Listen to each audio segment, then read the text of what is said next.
আসসালামু আলাইকুম। অনেক দিনের একটা মনের ইচ্ছা পূরণ করতে যাচ্ছি, তবে ইচ্ছাটা কি এখন তোমাদের সাথে বলবো না, আস্তে আস্তে তোমরা নিজেরাই বুঝতে পারবা। তাই লেগে পড়েছি, ব্যাগ ভর্তি জামা কাপড় গুছিয়ে সব রেডি করে নিলাম। এই তো আমার সব কিছু গোছানো হয়ে গেছে। আর আমি কোথায় যাচ্ছি এটা আমার ছেলে মেয়েকেও বলি নাই, ওদেরকে এমনিতেই নিয়ে যাচ্ছি। ওরা বারবার জিজ্ঞাসা করতেছিল আম্মু আমরা কোথায় যাব, কিন্তু আমি ওদেরকে বলি নাই। ভাবছি ওদেরকে সারপ্রাইজ দিব, দেখি ওরা সারপ্রাইজটা পেয়ে কিরকম খুশি হয়। এই তো আমার সব গোছানো হয়ে গেছে, আমরা এখন চলে আসছি। গাড়ির জন্য অপেক্ষা করতেছিলাম। একটু দাঁড়ানোর পরে গাড়ি আসলো, আমার শাশুড়ি মা আমাদেরকে গাড়িতে উঠিয়ে দিল। যেহেতু ইচ্ছাটা আমার অনেক দিনের শখ ছিল, তাই এটা নিয়ে আমি অনেক বেশি এক্সাইটেড।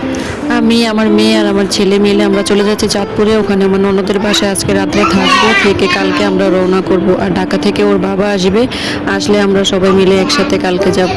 সবাই ভালো থাকবেন, সুস্থ থাকবেন, আমাদের জন্য সবাই দোয়া করবেন যাতে আমরা আমাদের মনের ইচ্ছাটা খুব ভালোভাবে পূরণ করতে পারি। আর আপনাদের সাথেও সবগুলো ক্লিপ খুব সুন্দরভাবে শেয়ার করতে পারি। আল্লাহ হাফেজ।